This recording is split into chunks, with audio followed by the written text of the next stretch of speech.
Hi, welcome back. This is your favorite Mr. Ross going over day 3, adding, subtracting, multiplying, radical review notes. So this is again going to be very similar to the problems that I left for you to complete for day 3. So start with this video first, then try your problems. If you get stuck, refer back to the video. And if you still have questions, then of course we'll do a Zoom chat. So this is just going to be a review of what you've worked on the first 2 days for your assessment for day 4. So in the first one, we're going to multiply these two together, the 5 and the square root of 15. And of course, it doesn't change because 15 cannot break down. And you cannot multiply 5 and 15 because 5 is on the outside and 15 is on the inside. But you can multiply 15 and 6 together. So the difference there is they're both underneath, and I'll draw it like that on the first one. They're both underneath the square root. If they're not underneath the square root, then it's like the one on the left, the 5 and the 15, you can't do anything with it. So if you look at what I have now and compare it to the answer, you'll notice that they are not the same. So that means that I need to multiply the 15 and the 6 together. All right, if I multiply the 15 times 6, I will get the square root of 90. And again, I'm not changing the other side because I can't do anything with it. Now, we could use 15 and 6 again, but that would just take us right back to where we were. So we want to use a perfect square instead.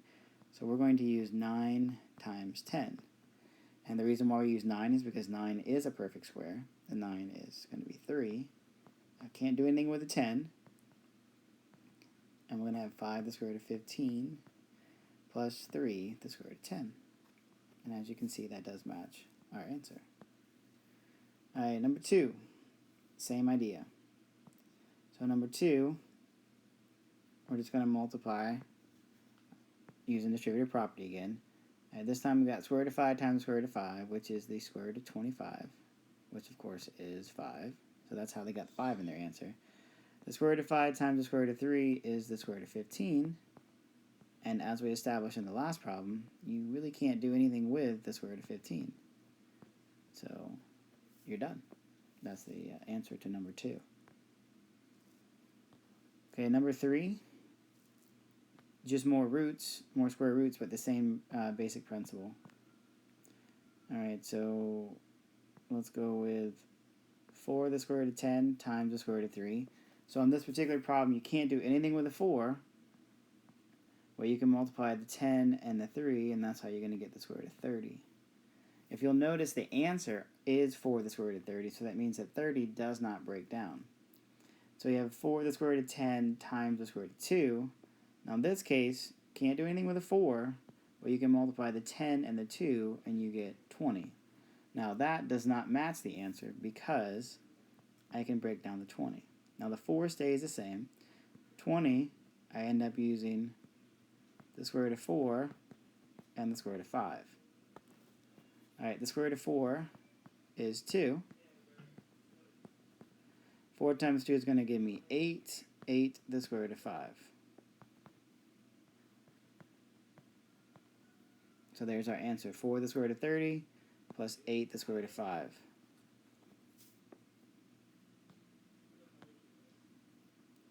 Alright, moving on to number 4. Now number 4 is slightly different. Number 4 has 4th roots. Alright, so our 4th roots, the ones that I told you to memorize, there's not many of them you actually can do anything with. Alright, so the 4th root of 16 was one of them. 4th root of 16 is 2. The one after that is going to be much larger. Alright, so that's going to be 2 times 2 times 2 times 2. So the next one would be 3 times 3, 9. 9 times 3, 27. 27 times 3, 81. And as you can see on this problem, we really can't use it because 81 is larger than the other numbers. So we have to use the 16. Okay, now the first one and the second one are too small. The square root of 2, or 4th root of 2, is not going to work. But since they are like terms, they both have the same exact fourth root, right, I can combine them. So 2 minus 3 is how we get the negative 1, the fourth root of 2. All right, and that's like a negative 1 right here in our answer. Now, the last part, the 48, is much larger, so we break that down. So it's a negative square root, because it was a negative sign in front. So the number has to be 16. 16 times what number will give me 48? 16 times 3. The fourth root of 16, as I showed you earlier, is going to give me a 2, so it'll be a negative. And the 3 can't do anything with it. So then we just clean up our answer a little bit. So it's negative fourth root of 2 minus 2, the fourth root of 3. So on that one, we just had to practice like terms and then breaking down the 48, which was a perfect fourth. All right, so we got 2 problems left. As you can see on number 5, you actually end up getting 0. So that must mean everything canceled out. So you cannot break down the square root of 6. But over here, we have the same thing. So we have 3 plus 3, so that'll give me 6, the square root of 6. So those are gone.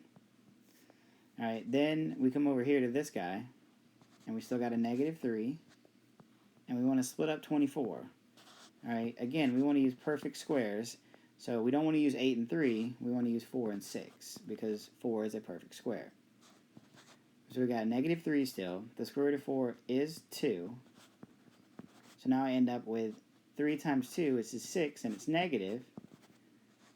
And now you can see why your answer is 0, because 6 minus 6 is 0. So they actually end up canceling each other out. Alright, that doesn't happen very often when you get a 0. So don't think that every answer is going to be 0 now. Alright, number 6. Number 6 is the same idea. This time we're just using a cube root. So let's talk about the cubes that we typically use. Alright, the cubes that we typically use are the cube root of 8, which is 2. Alright, then sometimes we'll use the cube root of 27, because that will give us 3. And then sometimes we'll use the cube root of 64, because that will give us 4. Now we can't use 64 in this problem because it's bigger than all the numbers there. But we could possibly use 27 and 8. So let's take a look at each one of these individual parts here. See if we can't figure this one out. Alright, so on the first one, the 2 drops down. And then we break down the 54. 8 or 27.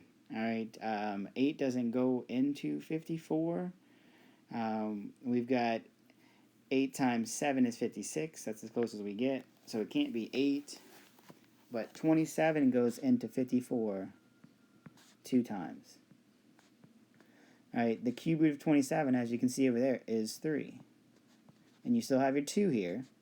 And now you have a cube root of 2. So 2 times 3 is 6. 6, the cube root of 2. Alright, so now we're going to go to the 32 here.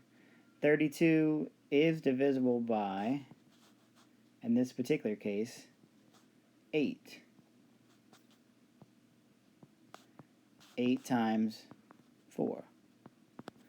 Alright, the reason why we use 8 is because 8 is a perfect cube. The cube root of 8 is 2. So now we got 2, the cube root of 4.